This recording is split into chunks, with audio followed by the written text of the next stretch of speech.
रही थी। उसे काफी भूख लगी थी, लेकिन हर जगह घास नहीं मिल रही थी। अभी सूखा पड़ने वाला था, जिस कारण से हर जगह घास मर चुकी थी। इसीलिए वो इधर उधर घूम रही थी और अच्छी घास की तलाश कर रही थी। अरे यहाँ तो कोई घास नहीं है, मैं क्या खाऊंगी? थोड़ा सा आगे जाके देखती हूँ, शायद घास मिल जाए। वो गाय थोड़ी आगे आती है और देखती है कि कुछ जानवर सूखे सूखे घास खा रहे हैं। वो भी उनके पास जाती है। अरे तुम लोग ये सूखे सूखे घास क्यों खा रहे हो?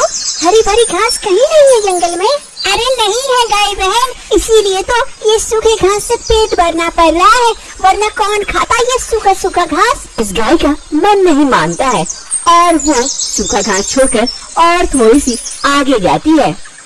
फिर वो गाय धीरे धीरे आगे बढ़कर एक जगह देखती है, काफी अच्छा और हरी भरी घासें हैं।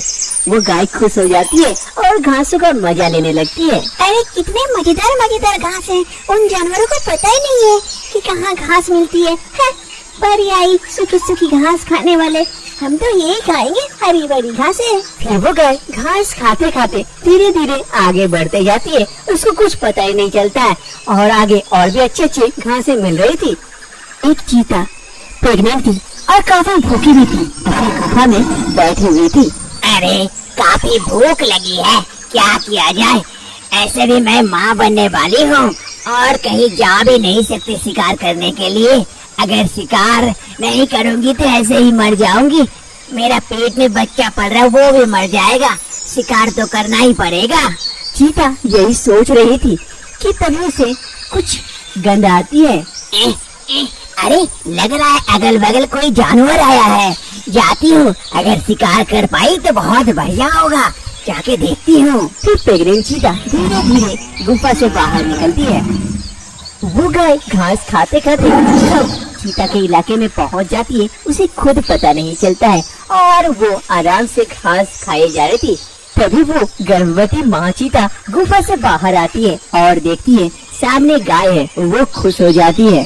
अरे वाह, ये तो बड़ा सा जानवर है। अगर मैं इसे मार पाई तो 2-3 दिनों तक शिकार करने की कोई आवश्यकता नहीं पड़ेगी।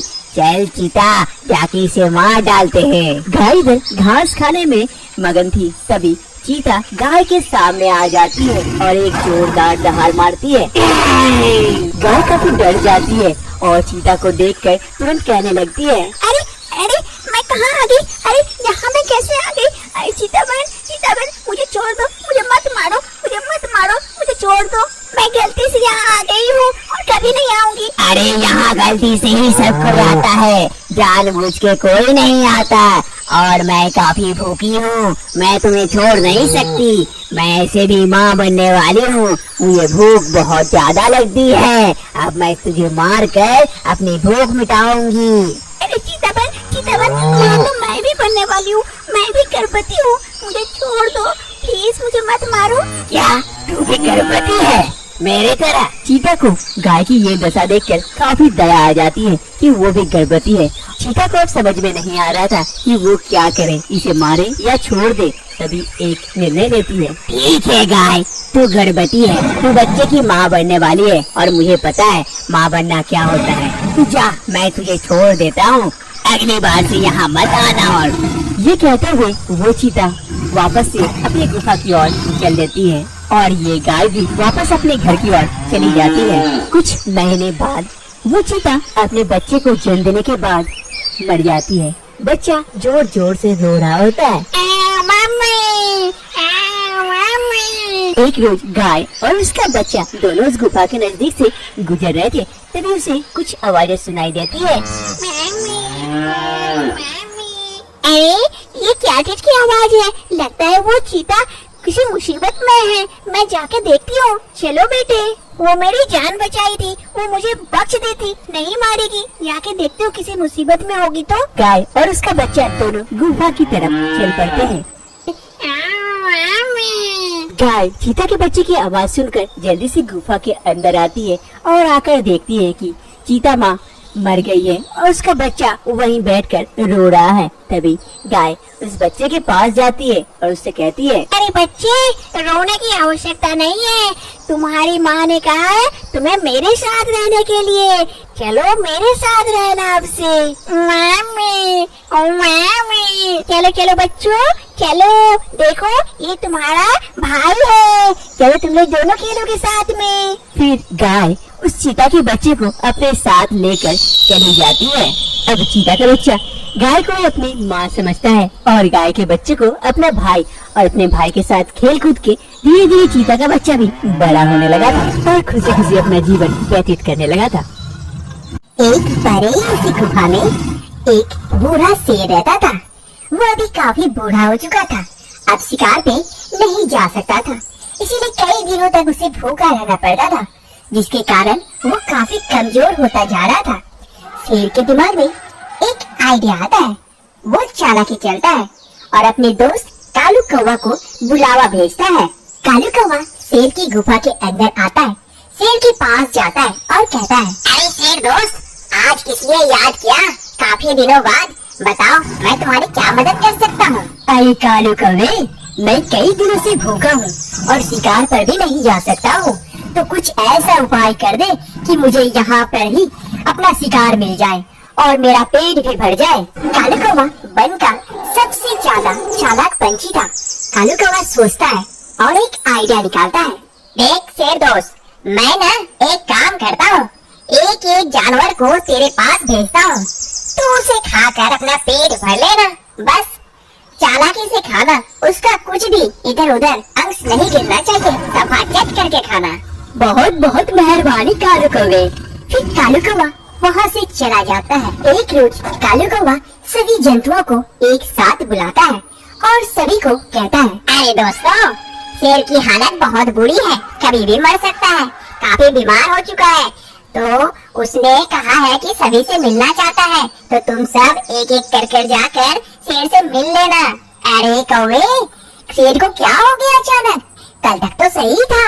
हाँ, अच्छा भला शेर क्या हो गया उसे? अरे उसे काफी गंभीर बीमारी हो गई है, तुम सब जाकर उससे एक बार लास्ट में मिल लेना, क्या पता कल देख पाए या ना पाए। फिर कालू कौवा वहाँ से चला जाता है और इधर हाथी, ऊंट, गाय और हिरन सभी एक दूसरे से बात करते हैं। हाँ, ऐसे भी शेर काफी बुरा हो चुका था, हो सकता है उसको तबीयत काफी बिगड़ गई हो, हम सबको जाकर एक बार करके भेंट कर लेना चाहिए इससे। हाँ, हाथी भाई सही कह रहे हैं आप। वहाँ दूर बैठा चालाक बंदर भी ये सब बातें सुन रहा था। बूढ़ा शेर अपनी गुफा में अपने शिकार का इंतजार करते हुए बैठा हुआ था।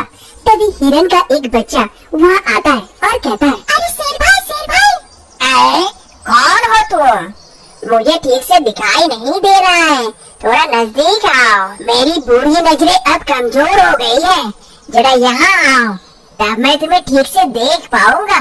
ठीक है शेर भाई, मैं अभी आती हूँ आपके पास। फिर हिरन का बच्चा शेर के नजदीक जाती है और शेर से कहती है, शेर भाई, मैं नजदीक आ गई।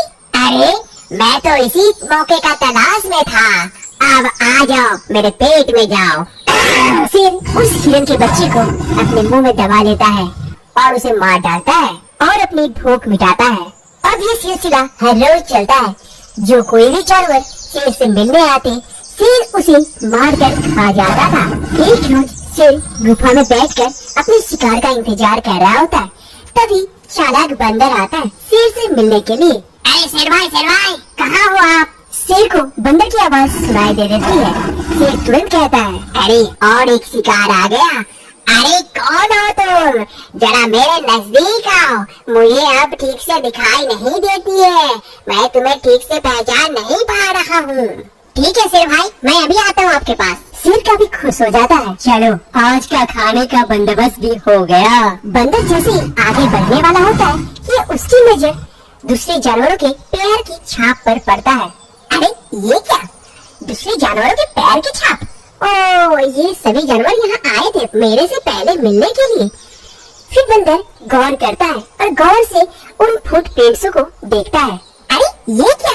ये तो सिर्फ गुफा के अंदर आने के हैं, जाने के तो नहीं। इसका मतलब जरूर कुछ बात है। शेर बहाना से इन सब जानवरों को अपने पास बुलाता है और फिर उसका शिकार कर लेता है। अब मैं समझा, चालाक शेर। बंदर को सारी बात समझ में आ गई थी शेर की चालाकी की। अरे चालाक शेर, तू तो बहुत चालाक निकला।